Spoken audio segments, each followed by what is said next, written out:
भवापार गांव से पैदल आकर के गोरखपुर पढ़े हैं। हमारे सीनियर हुए श्री रमापत शुक्ला जी, एक आदमी को टीआरसी कराए, कोर्ट के उठने तक की सज़ा।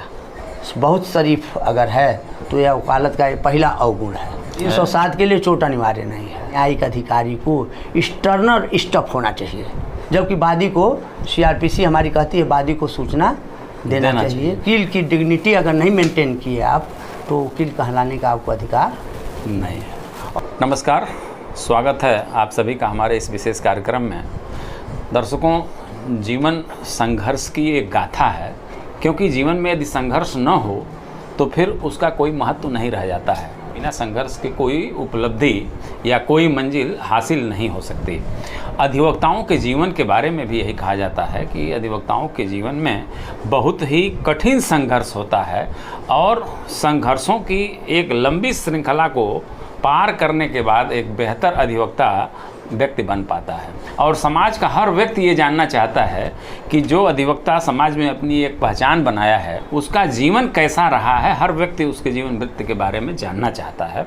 तो आज हमारे साथ ऐसे ही एक अधिवक्ता हैं, प्रभु दयाल सिंह, जिनको पीडी सिंह कहते हैं, जो गोरखपुर जनपद के सिविल कोर्ट में आप फौजदारी के अधिवक्ता हैं। सिंह साहब, आपका हमारे कार्यक्रम में स्वागत है। धन्यवाद। मैं ये जानना चाहूँगा कि जैसे आपके माता पिता का क्या नाम है और आपका जन्म स्थान कहाँ है, इसके बारे में ज़रा हमारे दर्शकों को। हमारे पिताजी का नाम स्वर्गीय नरेंद्र सिंह और माता का नाम श्रीमती स्वर्गीय कौशल्या सिंह है। अच्छा। मेरा जन्म ग्राम भवापार में। अच्छा, गोरखपुर जिले के भवापार गांव में आपका जन्म हुआ था, जो गोरखपुर से 15 किलोमीटर दक्षिण है। अच्छा अच्छा, मतलब गोरखपुर से वाराणसी मार्ग पर सिवई चौराहा है, वहाँ से पूरा तरफ भवापार गाँव। आपकी जो प्राथमिक शिक्षा यानी जो प्रारंभिक शिक्षा आपकी शुरू हुई वो कहाँ से हुई थी? हमारी प्रारंभिक शिक्षा हमारे गांव में ही, घर से थोड़ी दूर पर एक प्राइमरी स्कूल, सरकारी प्राइमरी स्कूल है। अच्छा। प्राथमिक विद्यालय वहाँ से हुई।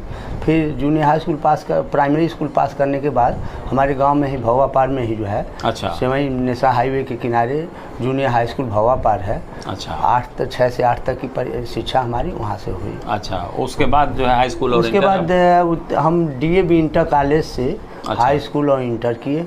डीएवी इंटर कॉलेज गोरखपुर, यानी गोरखपुर शहर में आप आ गए। अच्छा। गोरखपुर से शिक्षा प्राप्त किए और उसके बाद बीए और एमए गोरखपुर यूनिवर्सिटी से किए। इंटरमीडिएट पोस्ट ग्रेजुएट कॉलेज से जो है, अच्छा, हमने ला किए। अच्छा, ला किए। आपके तो किस सन से आप वकालत में आए? हम वकालत में आए हैं सन 82 से। तो आपके दिमाग में पहले से था कि मैं वकालत करूँगा, वकालत की पढ़ाई करूँगा, या आपके माता पिता ने कहा, या किसी से कोई प्रेरणा मिली आपको? क्या कहानी है इसकी वकालत? देखिए, हम जब एमए कर लिए तो हम ITI चरगावा से स्टेनोग्राफी किए। अच्छा। हिंदी से स्टेनोग्राफी किए। उस समय तक थी कि हम नौकरी करें, लेकिन हमारे साथ के जो लोग थे, अच्छा, चाहे स्टेनो बने चाहे क्लर्क बने, अच्छा, वह हम देखे तो हमारी इच्छा हुई कि नहीं, हम ला करके और वकालत करेंगे। उसी समय जब हम स्टेनोग्राफी कर रहे थे, अच्छा, तो हम ला फर्स्ट ईयर में सेंट एंड्रूज में नाइट क्लास अटेंड, उस समय नाइट क्लास हुआ करता था, तो नाइट क्लास अटेंड किए।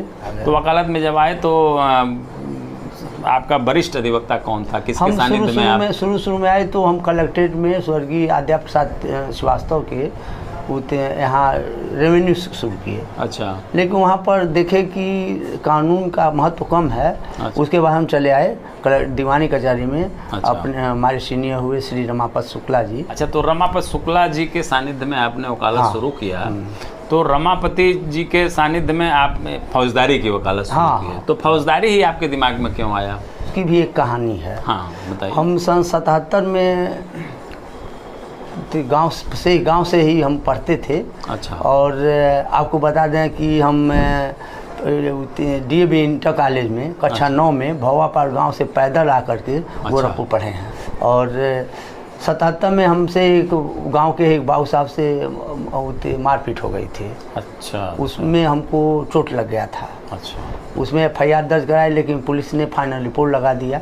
अच्छा अच्छा। लेकिन फाइनल रिपोर्ट लगाने के बाद भी हम वो हिम्मत नहीं हारे और उसको इस्तगासा परिवाद के रूप में कन्वर्ट होकर के मुकदमा लड़े और उसमें उस पक्ष को एक आदमी को TRC कराया। अच्छा, टीआरसी होता है till rising of court, court के उठने तक की सज़ा। अच्छा, हाँ। टीआरसी। हाँ। अच्छा, तो ये और उस समय हम लाक कर चुके थे, उस समय लाक कर चुके थे। मतलब अभी वकालत में आए नहीं थे आप वकालत में नहीं आए थे, तब तक अपने मुकदमे में आ गए फौजदारी के। अच्छा, और वहीं से शुरुआत हो गई। वहीं से वकालत क्रिमिनल की कहानी जो प्रैक्टिस है करेंगे। निश्चित ही उनके यहाँ रिपीट ज़्यादा हैं और काम करने का अवसर भी खूब मिलता है। अच्छा, काम करने का अवसर पर्याप्त मिलता है।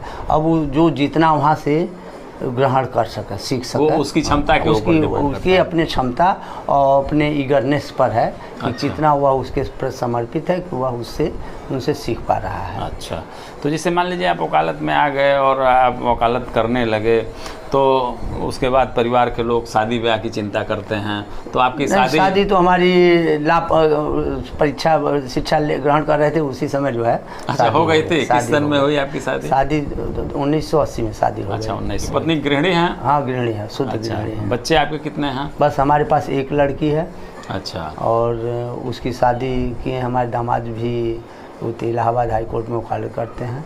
अच्छा। मिस्टर के राव। अच्छा अच्छा अच्छा। तो देखिए, हमारा अनुभव यह है कि जो लोग वकालत में बिना सोचे आते हैं या उनके परिवार का सपोर्ट नहीं रहता है, अच्छा। उनके लिए बहुत दिक्कत होती है। एक सफल वकील बनने के लिए सबसे पहला ज़रूरी है कि उसके परिवार का सपोर्ट उसको प्रारंभिक 4-5 वर्ष तक ज़रूर मिलना चाहिए। हाँ, अगर नहीं मिलेगा तो वह फ्रस्ट्रेट हो जाएगा और वह सीख नहीं पाएगा सही ढंग। बहुत शरीफ अगर है तो यह वकालत का पहला अवगुण है। अच्छा, अच्छा, माइनस मार्किंग। अच्छा। जैसे हम अपने ही जीवन का बताएं, हम कभी बाएं दाएं एकदम नहीं चले, अच्छा, जरा भी नहीं चले। उसी कारण हम आज भी किराए के मकान में हैं।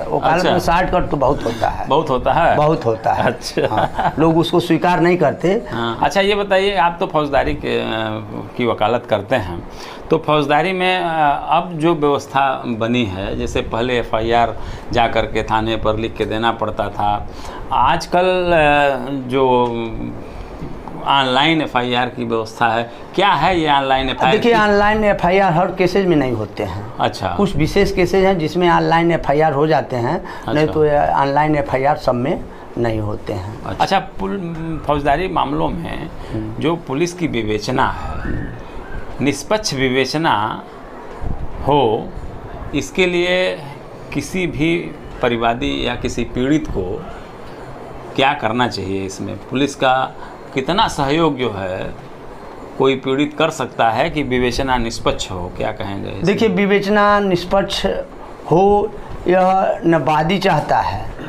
न मुलजिम चाहता है। अच्छा, और न पुलिस करती है निष्पक्ष। अच्छा। पुलिस भी निष्पक्ष विवेचना नहीं करती है। मैक्सिमम मामलों में कुछ न कुछ उसमें ये रहता है। जब भी कोई FIR होता है तो आजकल की टेंडेंसी है कि वादी भी बहुत ईमानदारी से नहीं आता है, ईमानदारी के साथ साथ उसमें कुछ मिलावट कर कुछ देता है, मिलावट करके आता है। मिलावट करके आता है। अच्छा। तो प्रारंभ से वही मिलावट हो गई, उसके बाद पुलिस अपना मिलावट करती है। अच्छा, मारपीट की घटनाओं में जैसे किस तरह की चोट होनी चाहिए कि वह जो है धारा 325? देखिए, 325 के लिए पहला जरूरी है कि शरीर की किसी अंग में टूट गया हो, कोई अंग टूट गया हो, कहीं डिस्फिगरेशन हो गया हो, अस्थाई अस्थिभंग हो गया हो या विकृति हो गई आ गई हो चेहरे वगैरह पर। अच्छा। या कोई, तो वह जो है 325 की परिभाषा में आता है। लेकिन वह जब किसी हथियार जो घातक हथियार से ना हो, हड्डी में कट गया अगर, अच्छा। तो कोई जरूर नहीं कि फ्रैक्चर होकर टूट कर अलग ही हो जाए। वह हड्डी में टच कर गया, लग गया, उसमें चोट आ गई हड्डी में, तो 326। 300 घातक हथियार से 326, सामान्य हथियार से है तो अच्छा 325। अच्छा, इसे 325 और 326 गंभीर, इसमें कौन सी धारा? 326 गंभीर धारा, उसमें आजीवन कारावास तक। अच्छा, 326 अगर नुकीला अगर हथियार नॉन है। बेलेबल है। अच्छा, और 325 बेलेबल है। देखिए, दुर्भाग्य है हमारे कार्यपालिका और न्यायपालिका दोनों का, आज तक यह क्लियर नहीं हो पाया कि 506 जिनको हाँ, कहते हैं कि हम मार देंगे, जान से मार देंगे, जान माल की धमकी दे दिए, तो वह नॉन बेलेबल है, एक्ट के अनुसार नॉन बेलेबल है। और रूलिंग आ गई कि बेलेबल है, लेकिन नॉन बेलेबल कागज़ के अनुसार नॉन बेलेबल है। अच्छा। लेकिन प्रैक्टिकली उसको बेलेबल माना जाता है। अच्छा। लेकिन जब पुलिस रिपोर्ट APO रिपोर्ट लगाता है तो वह बेलेबल नहीं लिखता है, अच्छा, वह नॉन बेलेबल ही लिखता है। अच्छा, जैसे जो चोटों के प्रकार हैं, तो जैसे मान लीजिए आपने कहा कि अगर सामान टूट फूट है तो 325 में आता है, नुकीले हथियार से है तो 326 में आता है। तो ये स्थिति कब आती है जब वो 307 में कन्वर्ट हो जाता है? 307 देखिए 307 तो बड़ी अजीब चीज़ है। अच्छा, 307 तो बिना चोट के भी हो जाता है। अच्छा, आपको गोली पैर में लग गई, अच्छा, 324 हो गया।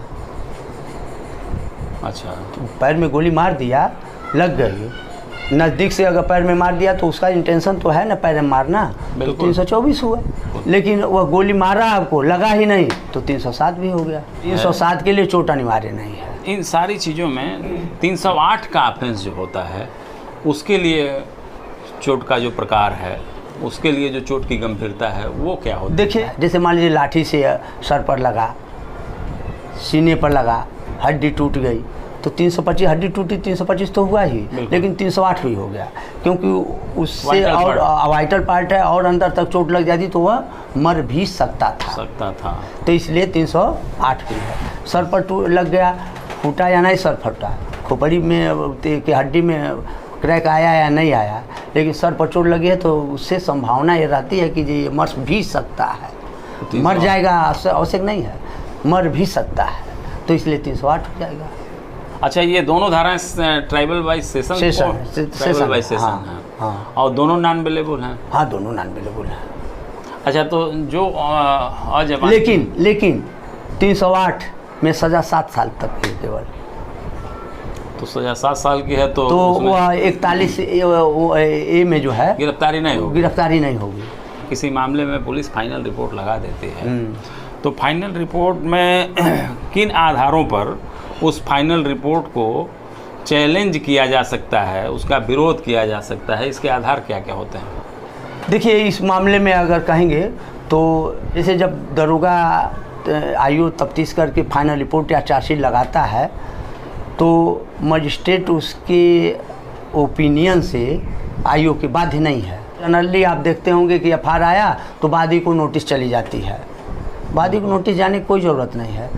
आयु पहले मजिस्ट्रेट पहले देखेगा कि ये उसके देखने में अपराध बना कि नहीं बना, कागनिजेबल अगर बना तो वादी को नोटिस जाने की कोई जरूरत नहीं, वो कागनिजेंस ले लेना चाहिए।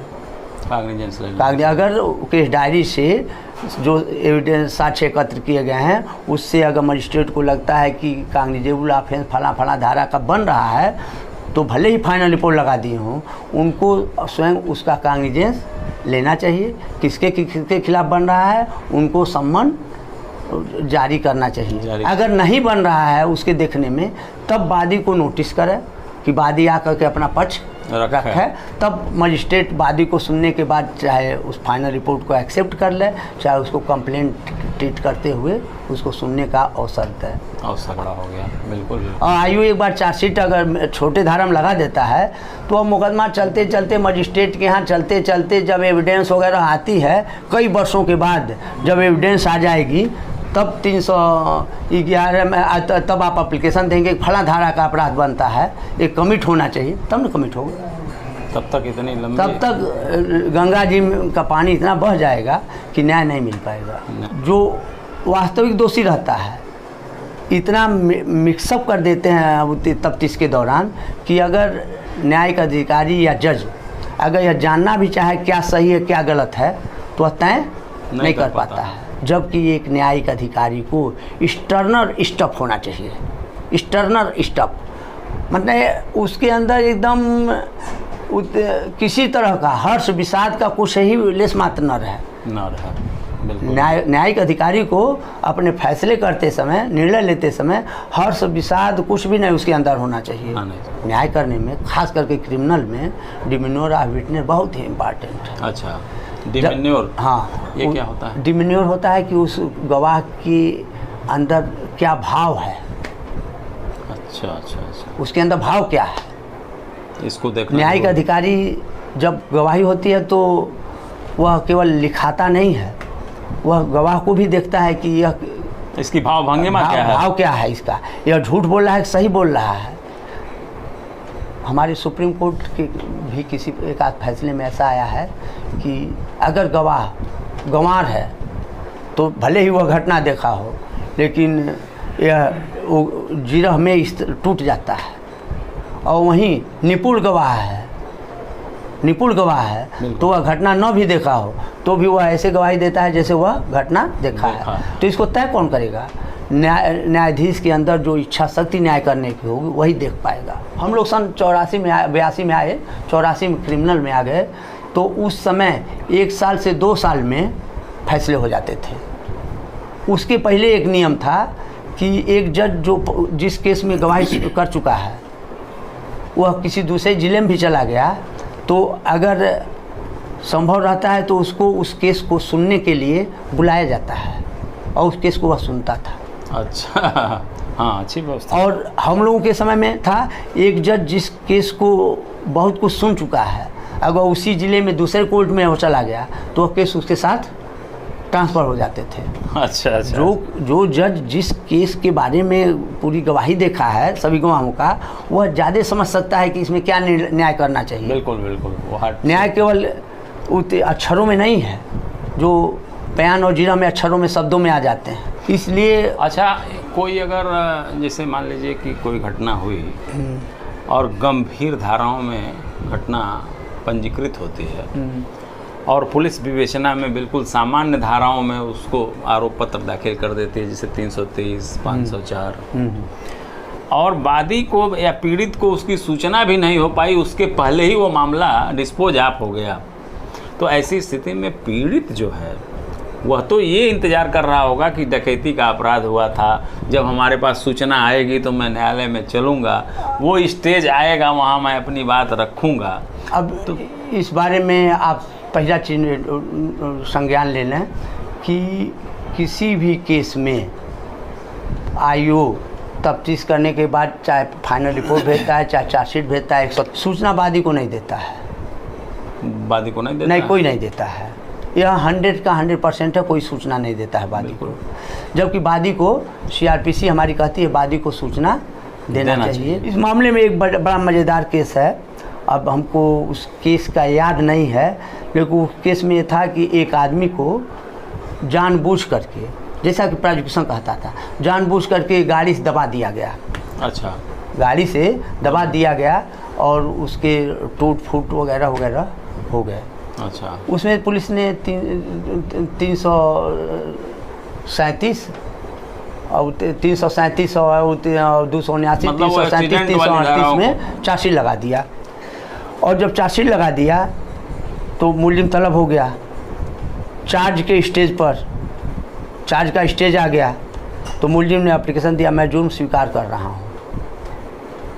कहा जुर्म स्वीकार कर रहा हूँ, मेरी सज़ा कर दी जाए जुर्म स्वीकृति के आधार पर। वादी आया, वादी एप्लीकेशन दे रहा है कि नहीं साहब, इसमें हमको सुनने का अवसर दिया जाए, ट्रायल किया जाए, हमारी गवाही ली जाए, लेकिन CRPC में कहीं गवाही लेने का उस समय प्रोविज़न नहीं है।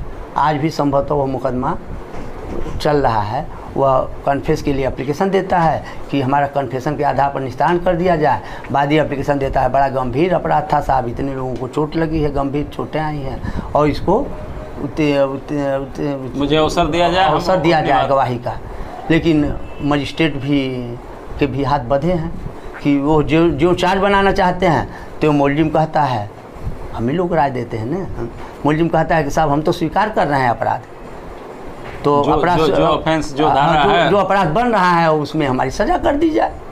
तो मजिस्ट्रेट के पास उसका ट्रायल करने का कोई नियम नहीं है, तो वो चाहे तो इसका मतलब वहीं मामला खत्म हो जाएगा। वादी को उसकी कोई जानकारी नहीं हो पाएगी। वादी को जानकारी भी अगर हो गई उस समय तो वादी करेगा क्या?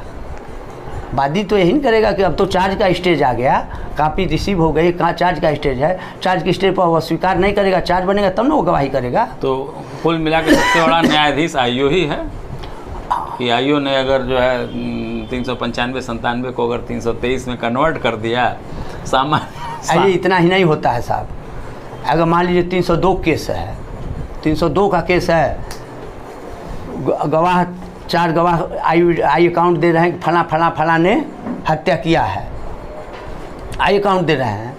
आयु अगर किसी के पक्ष में है तो 4 लोगों का बयान लेता है, बयान हल्फी लेता है कि साहब यह तो घटना के दिन घर पर वहाँ घटनास्थल पर थे ही नहीं, तो फला जगह थे, और उसको निकाल दिया।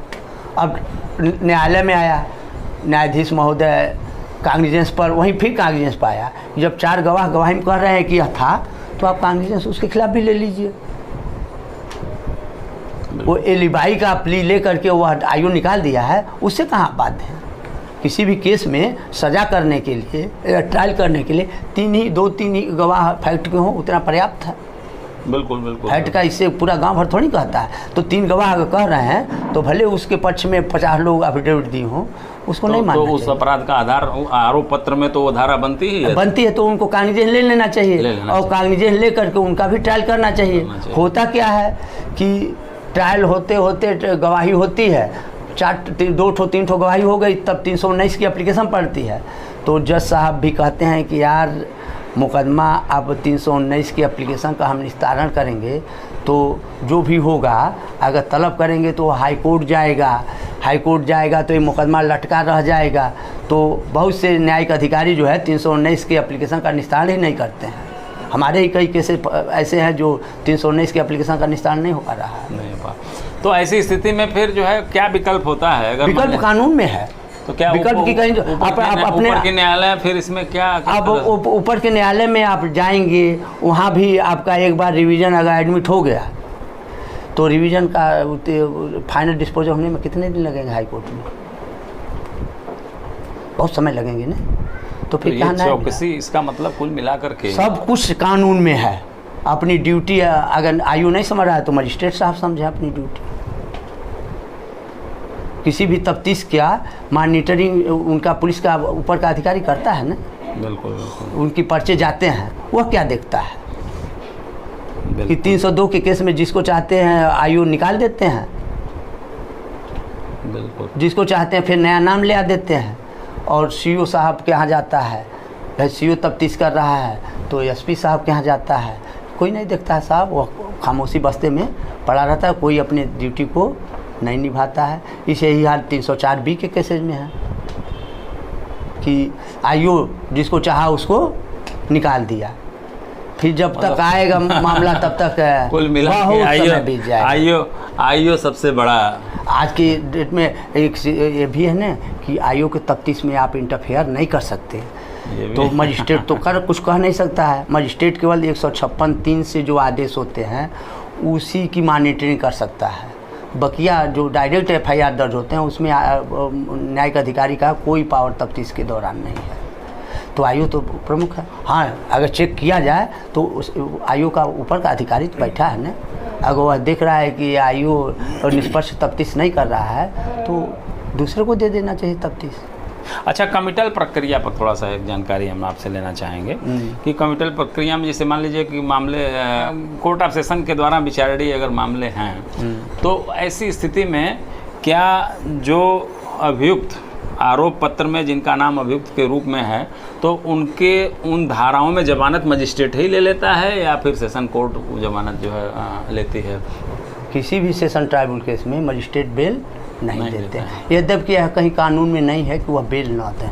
साहब किसी भी केस को कमिटल करने में कहीं देरी हो ही नहीं सकती। जैसे उदाहरण मान लीजिए कोई आई अकाउंट का केस है तो आई अकाउंट के केसेज में आयु तफ्तीश किया, एविडेंस पाया, आरोप पत्र दाखिल किया। अगर 7 वर्ष के अंदर का है, 7 वर्ष के अंदर का है तो मुलजिम को तुरंत 41(1) की नोटिस दिया कि साहब इसमें हम चार्जशीट लगा दिए हैं और दिनांक इतना को न्यायालय में चार्जशीट हम भेज रहे हैं, आप वहाँ पर उस दिन उपस्थित हो जाइए। उसके लिए पर्सनल बांड ले लेगा, वादी को भी सूचित कर देगा कि देखो इसमें चार्जशीट हम भेज दिए हैं, जो अगर कुछ कहना हो तो जाओ कोर्ट में उस दिन तुम कहो। और कोर्ट में जो कागनीजेंस ले लेती है कोर्ट सेशन ट्राइब्यूनल केसेस में, कागनीजेंस लेने के बाद केवल 207 का पालन करना रहता है उसके लिए भी अगर वो जो जेल में मुलजिम रहते हैं 207 का अनुपालन, यानी कॉपी जो है, जो केस डायरी में जो बयान होते हैं, जो बयान जो एविडेंस होती है उसकी कॉपी दी जाती है। कॉपी तुरंत दीजिए। ये अभियुक्तों को दी जाती है। अभियुक्तों को तुरंत कॉपी दे दीजिए। अभियुक्त जब कस्टडी में आ गया या जमानत हो करके ही हाजिर हो गया, तुरंत उसको कॉपी दीजिए, उसी दिन कमिट कर दीजिए। अधिवक्ता संगठनों पर मैं थोड़ा सा बात करूंगा। क्या अब ये व्यवस्था बननी चाहिए कि हर ज़िले से एक बार काउंसिल का सदस्य चयनित होकर के, निर्वाचित होकर के जाए और उस ज़िले का वो सदस्य हो, ताकि उन ज़िले के लोगों का दबाव उसके ऊपर हो या ज़िले के लोगों के प्रति उसकी वफादारी हो? क्या कहेंगे आप? एक ही सदस्य, एक ही व्यक्ति हो, एक ही व्यक्ति मतलब पूरा जिले को प्रतिनिधित्व ना मिला या कोई जरूरी नहीं है। 25 ही रहे, 25 नहीं, हम तो कह रहे हैं एक ही रहे पूरे प्रदेश से, लेकिन उसके अंदर इच्छा शक्ति रहे अधिवक्ताओं के हित का, तो वो अपने हैंड तैयार कर लेगा। अधिवक्ताओं के रजिस्ट्रेशन को लेकर के सवाल उठ रहा है कि 25,000, 20,000, 30,000 इस तरह की रजिस्ट्रेशन फीस हो गई है। तो उस पर भी एक नौजवानों का, जो लड़के पढ़ रहे हैं, उनका ये कहना है कि ये रजिस्ट्रेशन शुल्क जो है वो कम होना चाहिए। जैसे हम यहाँ इनरोल कराने आते हैं बार एसोसिएशन में, तो हमारा 500-1000 रुपये लगता है, तो यही रकम जो है बार काउंसिल में भी लगनी चाहिए। इतनी फीस नहीं होनी चाहिए। इस पर क्या आप कहेंगे? रजिस्ट्रेशन मुफ्त होना चाहिए, लेकिन आप उसके पीछे थोड़ा जाइए। हालांकि अपनी बिरादरी के खिलाफ कहने में जब आगे कहीं आएगा, नहीं खिलाफ नहीं, इसमें आप सुझाव दे रहे हैं। नहीं, सुझाव हम दे रहे हैं। आज जानते हैं, आज थोड़ा स्टडी करिए तो 20% ऐसे लोग हैं जो आपराधिक जीवन में हैं और कहते हैं बीए कर लिए, क्या करें, या LLB कर लो और कचहरी में रहेंगे तो थोड़ा हमको कवच भी मिल जाएगा। आप बहुत पीछे चले जाइए, आज के 50 वर्ष पहले चले जाइए, क्या % रिजल्ट होता था।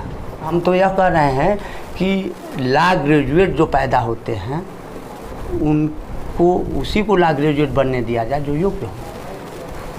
अयोग्य व्यक्ति कैसे इसका निर्धारण आप? इसका निर्धारण कापियाँ सही ढंग से जांची जाए, नकल न हो। मतलब आप इतने जो विद्यालय खुल रहे हैं, तमाम ये तो व्यवसाय हो गया है। बहुत से स्कूलों में तो बहुत से लोग तो किताब नहीं पढ़ते हैं साहब, परीक्षा देने जाते हैं और LLB डिग्री ले लेते हैं। पढ़ाई के समय में आपका जो इंटरेस्ट था?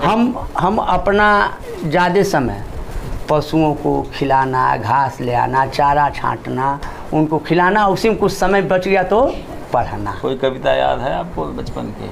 कोई फिल्मी गाना? अरे फिल्मी गाना तो नहीं याद है, लेकिन हम लोग जब बच्चे थे तो या हल्दी घाटी वगैरह सब याद करते थे, लेकिन भूल गया सब। बताए ना आपसे कि हम गोरख गांव से 11 बजे जाते थे तो चरगावा जाते थे, तो 1 से 5 तक ITI करते थे, साइकिल से जाते थे, और वहाँ से आते थे तो सेंट एंड्रूज आते थे 6 बजे, तो यहाँ से 6 से 9 पढ़ते थे, तब घर जाते थे। और घर जाने पर सवेरे फिर गाय भैंस को खिलाना। हाँ, बहुत गरीब परिवार से हम हो करके LLB किए, तो हम तो जिंदगी में पिक्चरें जो है अच्छा, एक 5-7 फिल्म का गाना, जैसे फिल्म के जो गाने हैं वो बड़े मार्मिक गाने होते हैं। जैसे एक फिल्म का गाना है कि जिसके घर में अमीरी का सजर होता है, उसका हर ऐब जमाने का हुनर होता है। मतलब लाइनों में कुछ ऐसी बातें लिखी, अच्छी चीज़ है। सही जो है, एक फिल्म का गाना है कि कोई जब तुम्हारा हृदय तोड़ दे तब तुम मेरे पास आना प्रिय, मेरा घर खुला है, खुला ही रहेगा। जैसे हाँ, नहीं प्रेमिका के प्रति भी हो सकता है, समर्पण का भाव अपना आदमी है। अब उस गाने को जब पूरा पढ़ेंगे तो फिर आप यह बात नहीं तो प्रेमी प्रेमिका पर आ जाएगा। अभी रूप का एक सागर हो तुम, बहुत चाहने वाले मिल जाएंगे। दर्पण तुझे जब डराने लगे, जवानी भी दामन छुड़ाने लगे, तब तुम मेरे पास आना ही अपने जब तुम घिरने लगो। ऐसा बहुत है। तो वह तो पति प्रेमी प्रेमिका पर है। आप भी कचहरी बहुत दिन से हैं, कहते हैं कि बहुत अच्छे हैं PD, लेकिन वोट नहीं देते थे लोग। फिर भी आपके ऊपर वही लाइन लागू होती है। अधिवक्ता भले ही आपको नहीं वोट दिया, लेकिन वही लाइन कि कोई जब तुम्हारा हृदय तोड़ दे, तड़पता हुआ तुझे छोड़ दे, तब तुम मेरे पास आना मेरे। नहीं, वो लाइन नहीं है, लेकिन यह सत्य के साथ चलना चाहिए। जिसमें आप सुख समझें वही सुख है। अगर जहाँ आप समाज से ठोकरें खाने में ही सुख समझें, अपने कर्तव्य पालन में, तो वही सुख है आप। वही सुख, बिल्कुल बिल्कुल, कि जहाँ आपको संतुष्टि मिल जाए। अगर हम यह कहते हैं कि हम सही करेंगे, भले हम गाली देंगे आप लोग, तो गाली दे रहे हैं वह भी हमको सुख है। उत्तम व्यक्ति की जो परिभाषा लिखी गई है महाभारत के उद्योग पर्व में, उसमें आया है कि भाव मिच्छन्ति सर्वस्य न भावे कुर्तो मना सत्यवादी मृदुर्दांतो यह सह उत्तम पुरुष है।